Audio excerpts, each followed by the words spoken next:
Welcome to టీవీ24 news. ముందుగా headlines చూద్దాం. చంద్రబాబు వాట్సాప్ టెక్ ప్రకటన.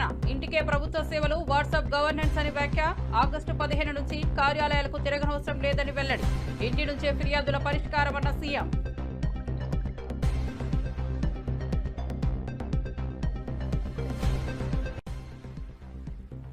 మోదీపై రేవంత్ రెడ్డి విమర్శలు. మోదీపై వయోపరిమితి కామెంట్లు చేసిన రేవంత్ 75 ఏళ్ల తర్వాత పదవిలో ఎందుకన్న ప్రశ్న.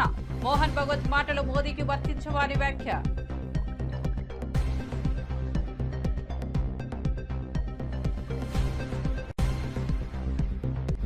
వేమూరు అశోక్ బాబును పరామర్శించిన పేర్ని నాని. ఆసుపత్రిలో ధైర్యం చెప్పిన మాజీ మంత్రి. వైసీపీ నేతకు పూర్తిగా సహాయం చేస్తామన్న హామీ. కుటుంబానికి మద్దతుగా ఉన్నామన్న పేర్ని నాని.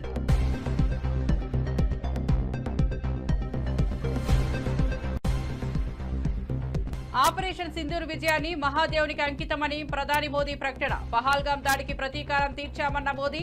మహాదేవుని ఆశీర్వాదంతో ప్రతిజ్ఞ నెరవేరిందని వెల్లడి. పాక్ ఉగ్రస్థావరాలపై విజయం సాధించామని ప్రకటన. ఇక వార్త వివరాల్లోకి వెళ్తే మాజీ మంత్రి గుడివాడ అమర్నాథ్ సీఎం చంద్రబాబు సింగపూర్ పర్యటనపై తీవ్ర విమర్శలు చేశారు. అక్రమంగా సంపాదించిందే దాచడానికి చంద్రబాబు సింగపూర్ వెళ్తున్నారంటూ సెటైర్లు వేశారు.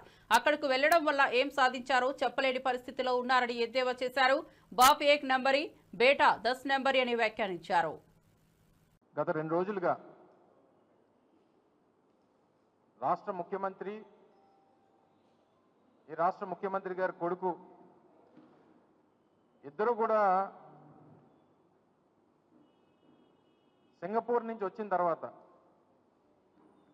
అక్కడ ఏమీ సాధించలేక, ఎందుకు వెళ్ళారో ప్రజలకు చెప్పుకోలేక, ఏం పెట్టుబడులు తీసుకొచ్చామో అన్నటువంటి సమాధానం చెప్పలేక గడిచినటువంటి 2 రోజులుగా జగన్మోహన్ రెడ్డి గారి మీద, వైఎస్ఆర్ కాంగ్రెస్ పార్టీ ప్రభుత్వం మీద, గత ప్రభుత్వం మీద పడి ఆడవడం అనేటువంటిది గత 2 రోజులుగా చూస్తూ ఉన్నాం. సహజంగా ఒక దేశ పర్యటనకు వెళ్ళినప్పుడు పెట్టుబడుల కోసం అని చెప్పినటువంటి రాష్ట్ర ముఖ్యమంత్రి గారు సహజంగా ఒక దేశ పర్యటనకు వెళ్ళి వచ్చిన తర్వాత రాష్ట్ర ప్రజలను ఉద్దేశించి సంబంధించినటువంటి విషయాలన్నీ కూడా చెప్పడం అనేటువంటిది సహజంగా జరిగేటువంటి సందర్భాలు. కానీ డిఫాక్టో సీఎంగా ఉన్నటువంటి కొడుకు వచ్చి విషయాలన్నీ కూడా చెప్తూ అక్కడ ఏం సాధించారో అన్నటువంటి చెప్పుకోలేక తిరిగి జగన్మోహన్ రెడ్డి గారి మీద పడేయడం అనేటువంటిది నిన్న మొన్న చూసాం. అయితే ఆయన మాటలు చూసిన తర్వాత ఏమనిపించిందంటే, బాప్ ఏక్ నంబరీ, బేటా 10 నంబరీ. ఈయన సంపాదించినటువంటి అవినీతి సొమ్ముని పెట్టుబడులు పెట్టడానికి వెళ్ళాడు సింగపూర్. ఆయన నేను ఈరోజు సవాల్ చేస్తా ఉన్నా, ముఖ్యమంత్రి గారి కొడుక్కి సవాల్ చేస్తా ఉన్నా. 2014-19 మధ్యలో మీరు చేసుకున్నటువంటి సింగపూర్తో చేసుకున్నటువంటి కన్సార్టియం ఏదైతే ఉందో అందులో 1691 ఎకరాలు సీడ్ క్యాపిటల్ ఏదైతే మీరు ప్రతిపాదించారో అందులో ఈ రాష్ట్ర ప్రభుత్వం, ఆ రోజు ఆంధ్రప్రదేశ్ రాష్ట్ర ప్రభుత్వం 12,000 కోట్ల రూపాయలు పెట్టుబడులు పెట్టడానికి, పెట్టుబడులు పెట్టేదేమో రాష్ట్ర ప్రభుత్వం, 58% వాటా ఏమో సింగపూర్కి సంబంధించినటువంటి సంస్థలకేమో 58% వాటా. వాళ్ళు ₹1 పెట్టుబడి పెట్టరు. టర్నోవర్లో మాత్రం 91.5% ఆ సింగపూర్ వాళ్ళకి, 8.5% మాత్రమే రాష్ట్ర ప్రభుత్వానికి. ఎక్కడన్నా ఉందండి? ఇది పెద్ద స్కామ్ కాదా? బీజేపీ నేతలు కడుపులో కత్తులతో రాజకీయాలు చేస్తున్నారని మంత్రి పొన్నం ప్రభాకర్ మండిపడ్డారు. ముస్లింల పేరిట బలహీన వర్గాలకు అన్యాయం చేస్తున్నారని ఆరోపించారు. బీసీల న్యాయం కోసం ఢిల్లీలో ధర్నా చేయాలన్నారు.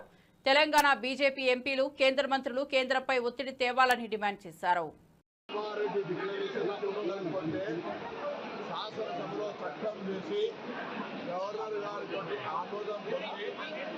రాష్ట్రపతి గారికి పంపేదాకా న్యాయపరమైన ఇబ్బంది లేకుండా, అంతశుద్ధి లేకుండా ఇంకోటి ఈ యొక్క 42% రిజర్వేషన్ల కొరకు మా కార్యక్రమాన్ని కొనసాగించారు.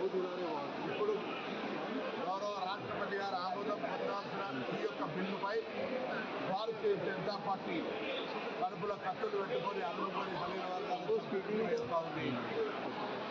శాసనసభలో మద్దతు ఇచ్చి ఢిల్లీకి వెళ్ళిన తర్వాత నేను అడుగుకుంటా ఉంది ముస్లింల పేరు మీద. ఇవాళ కిషన్ రెడ్డి గారిని అడుగుతా ఉన్న కేంద్ర మంత్రి మీద తప్పులుంటే సవరించి మీరు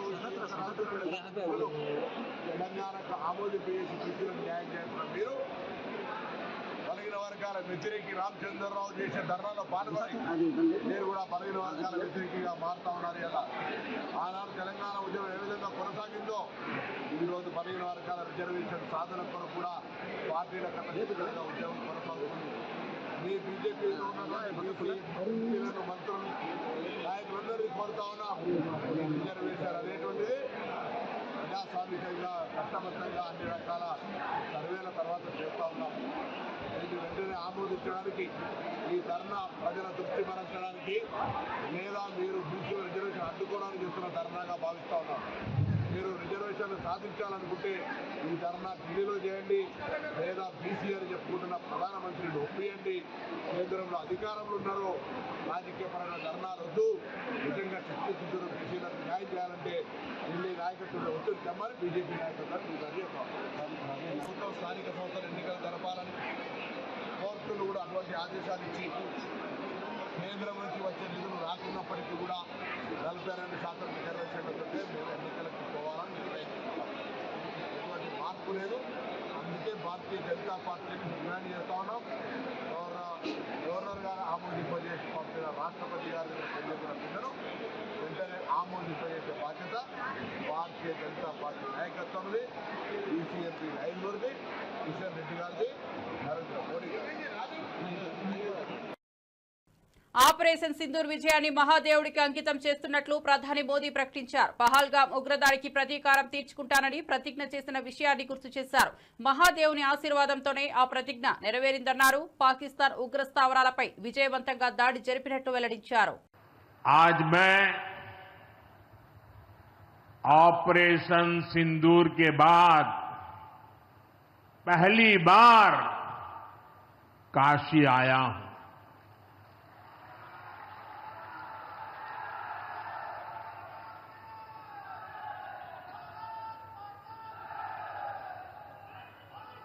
जब 22 अप्रैल को पहलगाम में आतंकी हमला हुआ था, 26 निर्दोष लोगों की इतनी बेरहमी से हत्या कर दी गई। उनके परिवार की पीड़ा, उन बच्चों का दुख, उन बेटियों की वेदना, मेरा हृदय बहुत तकलीफ से भर गया था। तब मैं बाबा विश्वनाथ से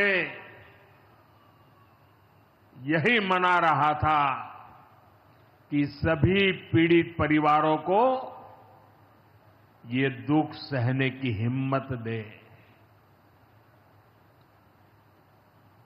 काशी के मेरे मालिकों, मैंने अपनी बेटियों के सिंदूर का बदला लेने का जो वचन दिया था,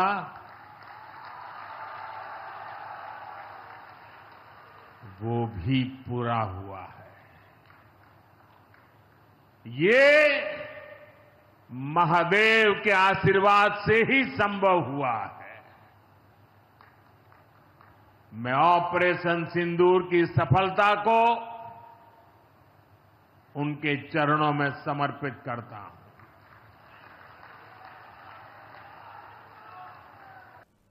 ఆగస్టు 15 నుంచి ప్రజలు కార్యాలయాల చుట్టూ తిరగాల్సిన అవసరం లేదని సీఎం చంద్రబాబు తెలిపారు. వాట్సాప్ గవర్నెన్స్ ద్వారా ప్రజల అవసరాలన్నీ ఇంటి నుంచి పూర్తి చేసుకునేలా చేస్తున్నామని చెప్పారు. ప్రజల సౌలభ్యం కోసం ఈ వినూత్న విధానం తీసుకొస్తున్నామని స్పష్టం చేశారు. వాట్సాప్ గవర్నెన్స్ పెట్టాను.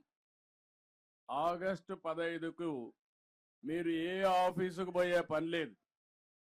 నేరుగా మీరు వాట్సాప్లోకి పోతే ఏ పని కావాలన్నా, సర్టిఫికేట్ కావాలన్నా, పని కావాలన్నా అన్ని పనులు అయిపోతాయి. మీకు తెలుసు అది. తెలుసా? తెలుసా? ఉపయోగించుకుంటున్నారా? ఉపయోగించుకుంటున్నారు. ఇక్కడ ఉండే వాళ్ళకందరికీ వాట్సాప్ గవర్నెన్స్ ఏదైతే అది తెలుసు అనేవాడు చేలిపైకి ఎత్తండి. అందరికి ఐడియా ఉంది. పనులు అవుతున్నాయా? 15వ తారీఖు డెడ్ లైన్. అందరూ కూడా మళ్ళీ ఏ ఆఫీసుకు పోయే పని లేదు. మీ పక్కనే ఎంఆర్ఓ ఆఫీస్ ఉంటుంది, అక్కడికి పోయే పని లేదు. మీ ఇంట్లో కూర్చొని చెట్టు కింద కూర్చొని నీకు ఏ పని కావాలన్నా చేపించే బాధ్యత నాది. జవాబుదారీతనం తీసుకొస్తాం. ఇప్పుడు మా మిత్రుడు పిచ్చిరెడ్డి గారు ఒక మాట అడిగారు. రైతులకు కూలీలు రావడం లేదు, ఇబ్బందులున్నాయి. ఆర్థిక అభివృద్ధిలో ఇవన్నీ కూడా కొన్ని పరిణామాలు. అందుకే నేను ట్రాక్టర్స్ ఇంట్రొడ్యూస్ చేశాను, హార్వెస్టర్లు తీసుకొచ్చాను, నాట్లేసే మెషిన్లు తీసుకొచ్చాను, అదే మరి డ్రిప్ ఇరిగేషన్ తీసుకొచ్చాను. ఇప్పుడు డ్రిప్ ఇరిగేషన్లో మీరు చూస్తే ప్రకాశం జిల్లాకు 90% సబ్సిడీ ఇస్తున్నాం, అవును సార్. రాయలసీమకి ఇస్తున్నాం. దాంట్లో ఎరువు వేయచ్చు, అదే మరిగా మీ నీళ్లన్నీ ఎన్ని కావాలని పెట్టచ్చు. నీకు ఏ బాధ లేకుండా మీ సెల్ ఫోన్లోనే ఇంటి దగ్గర కూర్చొని ఎప్పుడు డ్రిప్ ఆన్ చేయాలి, ఎప్పుడు డ్రిప్ ఆఫ్ చేయాలో అది కూడా చేసే అవకాశం వచ్చేసింది. ఆటోమేషన్ వచ్చేసింది. లోక్సభ ఎన్నికల్లో రిగ్గింగ్ జరిగిందని కాంగ్రెస్ అగ్రనేత రాహుల్ గాంధీ ఆరోపించారు. తమ వద్ద అందుకు తగిన ఆధారాలున్నాయని పేర్కొన్నారు. గుజరాత్ అసెంబ్లీ ఎన్నికలపై కూడా అనుమానాలున్నాయని అన్నారు. లీగల్ కాన్క్లేవ్ 2025లో మాట్లాడుతూ ఈ వ్యాఖ్యలు చేశారు. Minister of India is the Prime Minister of India with a very slim majority. If 10, 15 seats were rigged, and we suspect actually the number is much closer to 70, 80, 100. If 15 seats were rigged, he would not be the Prime Minister of India. And we are going to prove to you in the coming few days.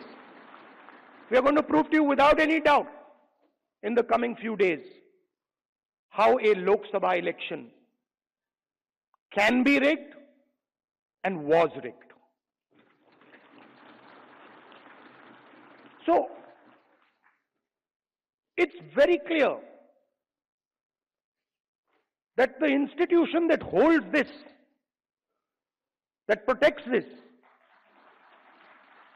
that holds this, that defends this, has been obliterated and taken over. Tirumala Shri Venkateswara స్వామివారిని కేంద్ర మంత్రి నితిన్ గడ్కరీ దంపతులు దర్శించుకున్నారు. ప్రత్యేక దర్శనంలో పాల్గొన్న అనంతరం ఆలయ పరిసరాల్లో కొంతసేపు గడిపారు. టీటీడీ అధికారులు వారికి స్వాగతం పలికారు. అనంతరం తీర్థ ప్రసాదాలు అందజేశారు.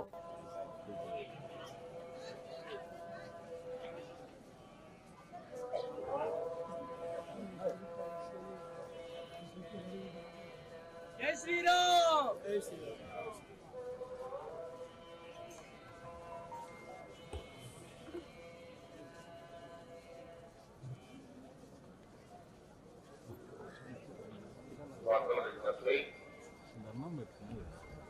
రామకృష్ణ గారు శ్రీరామ శ్రీవారి ఆలయం ఎదురుగా ఉన్న వచ్చి రాజాలపురం గారిని కలుసుకోవాల్సిందిగా కోరుతున్నాము. రామకృష్ణ గారు శ్రీరామ శ్రీవారి ఆలయం ఎదురుగా ఉన్నారు. भगवान से प्रार्थना की पूरे विश्व का कल्याण हो और हमारे भारत की जनता का भी आने वाले समय में कल्याण हो, और विशेष रूप से जो गरीब है, गांव गरीब मजदूर किसान, उनके जीवन में खुशहाली प्राप्त हो, यही भगवान के चरणों में प्रार्थना की और यही आशीर्वाद। పాలకుర్తి ఎమ్మెల్యే శ్రీ యశస్విని రెడ్డి ప్రారంభించిన ముఖాముఖి అనే వినూత్న కార్యక్రమం ప్రజల సమస్యలు పరిష్కారానికి ఓ మంచి వేదికగా నిలుస్తోంది. ప్రజలు తమ సమస్యలను స్వయంగా ఎమ్మెల్యేకు చెప్పే అవకాశం ఇస్తూ ప్రజా ప్రభుత్వం మధ్య సంబంధాన్ని బలోపేతం చేస్తోందని పేర్కొన్నారు. ఆల్రెడీ ప్రజావాణి అనేది ప్రజాభవన్ లో కండక్ట్ చేస్తున్నాము. అట్లనే కలెక్టర్స్ కూడా ప్రజావాణి కండక్ట్ చేస్తున్నారు. దాంతో పాటుగా గాంధీ భవన్ లో ప్రజావాణి అని పెట్టినాము. అంటే ప్రతి అడుగు కూడా ప్రజలకి చేరువగా ఉండేటట్టుగా కాంగ్రెస్ ప్రభుత్వంలో తీసుకుంటున్నాము. ఇప్పుడు ఇక్కడ ప్రతిరోజు ఒక ఎమ్మెల్యే చైర్మన్ ప్రతి ఒక్కరు అవైలబుల్ ఉండేటట్టుగా, అంటే ఎవరో ఒకరు, ఒక జనరల్ సెక్రటరీనా వైస్ చైర్మన్ ఎవరైనా కానీ ఇక్కడ అవైలబుల్ ఉండి ప్రజలకు అందుబాటులో ఉంటూ ప్రజలకు ఏ సమస్య వచ్చినా కానీ ఎక్కడికి వెళ్ళి చెప్పుకోవాలన్న సందిగ్ధం లేకుండా ఇక్కడ వెళ్తే మా సమస్య వినడానికి ఉన్నారు, ప్రజాప్రతినిధులు ఉన్నారు, ఇంకా మన వాళ్ళు ఉన్నారు అన్న భరోసా కల్పిస్తున్నాం కాంగ్రెస్ ప్రభుత్వంలో. గతంలో ఎవరు కూడా ఇంత చేరువగా ప్రజలకు వెళ్ళలేదు. ఇక్కడ మరి వాళ్ళు ఫామ్ హౌస్ పరిపాలనలు చేసుకుంటూ వచ్చిండ్రు. కానీ కాంగ్రెస్ ప్రభుత్వంలో మీరు చూసినట్టయితే మా గౌరవ ముఖ్యమంత్రి గారైన మంత్రులు, ఎమ్మెల్యేలము ప్రతి ఒక్కరు ఎవరం కూడా విశ్రాంతి అనేది లేకుండా ఎల్లప్పుడూ ప్రజలకు అందుబాటులో ఉంటున్నాము. అందులో ఎటువంటి సందిగ్ధం లేదు. ఇప్పుడు ఈ రోజు కూడా ప్రజావాణిలో చాలా మంది వచ్చినారు, వాళ్ళకున్న సమస్యలన్నీ కూడా చెప్పినారు. ఎస్పెషల్లీ రేషన్ కార్డ్స్ ఇళ్ళ గురించి ఎక్కువ మంది వస్తున్నారు. రేషన్ కార్డ్స్ ఎందుకంటే లాస్ట్ 10 years కూడా ఎవరికి కూడా రేషన్ కార్డ్స్ అనేది ఇయ్యలేదు. ఎంతసేపు ఎక్కడైతే బై ఎలక్షన్స్ వచ్చినాయో అక్కడ అంటే వాళ్ళ జనాలను ఒక ఓట్ బ్యాంక్ లెక్క చూసినారు అంతే. బై ఎలక్షన్స్ వచ్చిన దగ్గర ఇచ్చినారు అంతేగాని వేరే ఎవరికి కూడా రేషన్ కార్డులు ఇవ్వలేదు. ఇప్పుడు ఆల్రెడీ రేషన్ కార్డులు వస్తున్నాయి. ఇప్పుడు అర్హులైన ప్రతి ఒక్కరు, ఇంకా రాని వాళ్ళు ఎవరైనా అప్లై చేసుకోండి. ప్రతి ఒక్క అర్హులకి ఇర్రెస్పెక్టివ్ ఆఫ్ పార్టీస్ మీకు ఖచ్చితంగా రేషన్ కార్డులు వచ్చి తీరుతాయి. ఇల్లు కూడా అంతే. ఇల్లు 2-3 విడతలుగా వస్తున్నాయి. ఆల్రెడీ మా నియోజకవర్గం అంటే మా నియోజకవర్గం అనే కాదు, ప్రతి నియోజకవర్గానికి కూడా ఇందిరమ్మ రాజ్యంలో ఇందిరమ్మ ఇల్లు ప్రతి పేదవాళ్ళకి రావాలన్న సంకల్పంతో మేము ముందుకెళ్తున్నాము. మా నియోజకవర్గానికి కూడా వచ్చినాయి. అందులో భాగంగా 3500 ఇల్లు, ప్రతి ఇల్లు కూడా అర్హులైన పేదవాళ్ళకి పెట్టియడం జరిగింది. అంతేగాని గతంలో వాళ్ళ లెక్క కండువా వేసుకున్న వాళ్ళకి కాదు. మీరు పార్టీ మారాలి అని వాళ్ళు ఇబ్బందులు పెట్టినట్టు కాదు. ఇది ఒక ప్రజా ప్రభుత్వం, ప్రజలకి ఎల్లప్పుడూ అందుబాటులో ఉండే ప్రభుత్వం, ప్రజలకి అనుకూలంగా ఉండే ప్రభుత్వం. ప్రజల సమస్యలు తెలుసుకోవడానికి ప్రజలలో ఒక్కలాగా. అసెంబ్లీకి రాకుండా జీతాలు తీసుకుంటున్న వ్యక్తి కేసీఆర్ మాత్రమేనని ఫిషరీస్ డెవలప్మెంట్ కార్పొరేషన్ చైర్మన్ మెట్టు సాయి కుమార్ మండిపడ్డారు. ప్రజల సొమ్ముతో జీతాలు తీసుకోవడం సరికాదన్నారు. ప్రజాప్రతినిధిగా అసెంబ్లీకి రాలేదంటే ప్రజలను పట్టించుకోని వ్యక్తిగా చరిత్రలో మిగిలిపోతారని పేర్కొన్నారు. ఒక వ్యక్తి సామర్థ్యం ప్రకారం, ఒక వ్యక్తి యొక్క ప్రయత్నం ప్రకారం జీతాభత్యాలు కానివ్వండి, అంటే జీతాలు ఇస్తాం. మనం పనిచేసే దానికి, మనం తీసుకునే జీతానికి అటు ఇటు కన్నా పనిచేయాలి. 100 రూపాయలు తీసుకుంటే కనీసం 50 రూపాయలు పనిచేయాలి. కనీసం 100 రూపాయలు తీసుకొని నయా పైసా పనిచేయకుండా తెలంగాణ రాష్ట్రంలో ప్రతిపక్ష నాయకుడు ఉన్నాడు. కల్వకుంట్ల చంద్రశేఖరరావు గారు ప్రతిపక్ష నాయకుడు అయిన తర్వాత ప్రతి నెల 2,75,000 రూపాయలు తీసుకుంటున్నాడు. 2,75,000 రూపాయలు. ఓకేనా? ఆ తర్వాత మళ్ళీ చూడొచ్చు, నేటికి 18 నెలలు, పూర్తిగా 18 నెలలు, 2,75,000 ఇంటూ 18 నెలలు, 49,50,000 రూపాయలు. మీరు చూడొచ్చు, ప్రతిపక్ష నాయకునిగా కల్వకుంట్ల చంద్రశేఖరరావు గారు కేవలం 1 రోజు 2 రోజులు అంతకు మించి రాకపోవచ్చు అసెంబ్లీకి. అంటే ప్రజాధనాన్ని ఈ విధంగా కూడా ఎవరైనా తీసుకుంటే దానికి చెప్పాల్సిన మాట ఏందో అది మీరే చెప్పండి ప్రజలారా. ఇందులో ఏ కోశాన్ని తప్పేది ఉందా? ముఖ్యమంత్రి రేవంత్ రెడ్డి గారు పదే పదే మీరు అసెంబ్లీకి రా అంటే రాకుండా కేవలం ప్రజల సొమ్ము 49,50,000 రూపాయలు 18 నెలల నుంచి కల్వకుంట్ల చంద్రశేఖరరావు గారు ప్రజల సొమ్ముని తెలిసి తీసుకున్నారు. తెలిసి నేనేమంటున్నా అంటే, ముఖ్యమంత్రిగా పనిచేశారు 10 ఏళ్ళు, ప్రతిపక్ష నాయకుడిగా పనిచేస్తున్నారు 18 నెలల నుంచి. కనీస బాధ్యత, కనీస వ్యవహారం. అసెంబ్లీకి రాకుండా మీరు ఏ విధంగా తీసుకుంటారో మీ విజ్ఞతగా వదిలేస్తాం. 75 ఏళ్ల తర్వాత పదవిలో ఉండొద్దని మోహన్ భగవత్ చెప్పారని గుర్తు చేసిన సీఎం రేవంత్ రెడ్డి అదే నిబంధన మోదీకి ఎందుకు వర్తించదంటూ ప్రశ్నించారు. పదవికి దిగడానికి మోదీ సిద్ధంగా లేరని విమర్శించారు. రాహుల్ గాంధీ ప్రధాని అవుతారని రేవంత్ ధీమా వ్యక్తం చేశారు. 2 महीने पहला मैं देखा मोहन भगवत जी एक बयान दिए, 75 ईयर जिसका खत्म हो जाएंगे, 75 ईयर्स खत्म होते ही कुर्सी छोड़ना। मगर मोदी जी तैयार नहीं है 75 ईयर्स खत्म होने के बाद भी कुर्सी छोड़ने के लिए। रास्ता से अल्द्वानी जी को, मुरली मनोहर जी को हटा दिए, 75 ईयर्स एक कंडीशन लगा दे के। इसीलिए इस मंच से मैं संघ परिवार को राहुल गांधी जी के तरफ से एक बयान देना चाहता हूं। आप लोग नहीं हटा सकते मोदी जी को। मोदी जी को हटाने वाले राहुल गांधी है। आने वाले चुनाव में जो संघ परिवार ने नहीं कर सका, अटल जी ने जो नहीं कर सका, जिस दिन अटल जी चाहता मोदी जी को हटाने के लिए मुख्यमंत्री कुर्सी से, आज मोहन भगवत जी ने कोशिश कर रहे हैं मोदी जी को प्रधानमंत्री कुर्सी से हटाने के लिए। इन लोगों से नहीं होने वाले हैं, क्योंकि मोदी जी के वक्त मिस्टर निशिकांत दुबे जी ने बाहर आके ये कह दिया, बिना मोदी बीजेपी को 150 सीट से ज्यादा मिलने वाले नहीं है। निशिकांत दुबे जी याद रखो, आपके डायरी में लिख के रखो, मोदी जी के खिलाफ राहुल भैया ने आने वाले चुनाव लड़ने वाले हैं। आपको 150 से एक सीट भी ज्यादा नहीं आने देंगे। हम पूरा कांग्रेस परिवार तैयार होकर राहुल जी के नेतृत्व में इस देश में मोदी जी को हरा देंगे, मोदी जी को हटा देंगे।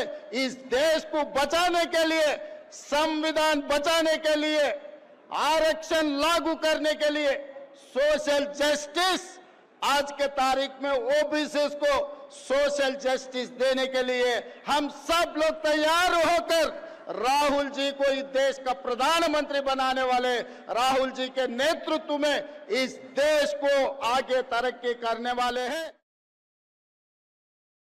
వైసీపీ వేమూరు ఇన్ఛార్జ్ వరికోటి అశోక్ బాబు అస్వస్థతకు గురై ఆసుపత్రిలో చేరిన సంగతి తెలిసిందే. ఆయనను పరామర్శించేందుకు మాజీ మంత్రి పేర్ని నాని హాస్పిటల్కు వెళ్లారు. కుటుంబ సభ్యులకు ధైర్యం చెప్పారు. పార్టీ తరపున అవసరమైన అన్ని సహాయాలు అందిస్తామని హామీ ఇచ్చారు.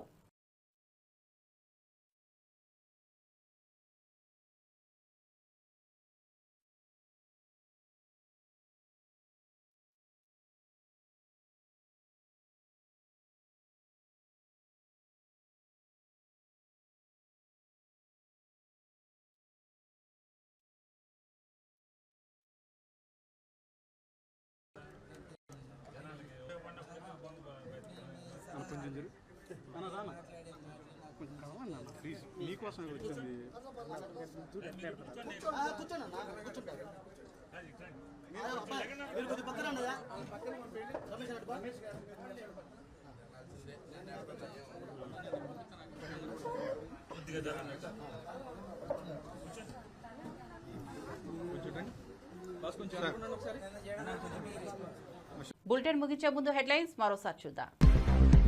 చంద్రబాబు వాట్సాప్ టెక్ ప్రకటన, ఇంటికే ప్రభుత్వ సేవలు, వాట్సాప్ గవర్నెన్స్ అని వ్యాఖ్య. ఆగస్టు 15 నుంచి కార్యాలయాలకు తిరగనవసరం లేదని వెల్లడి. ఇంటి నుంచే ఫిర్యాదుల పరిష్కారమన్న సీఎం.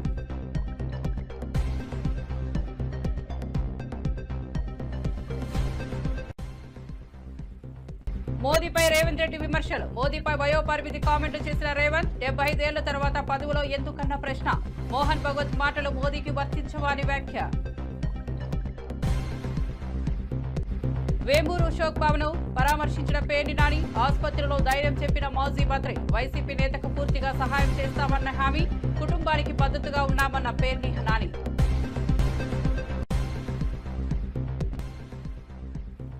ఆపరేషన్ సింధూర్ విజయాన్ని మహాదేవునికి అంకితమని ప్రధాని మోదీ ప్రకటన. పహల్గాం దాడికి ప్రతీకారం తీర్చామన్న మోదీ, మహాదేవుని ఆశీర్వాదంతో ప్రతిజ్ఞ నెరవేరిందని వెల్లడి. పాక్ ఉగ్రస్థావరాలపై విజయం సాధించామని ప్రకటన.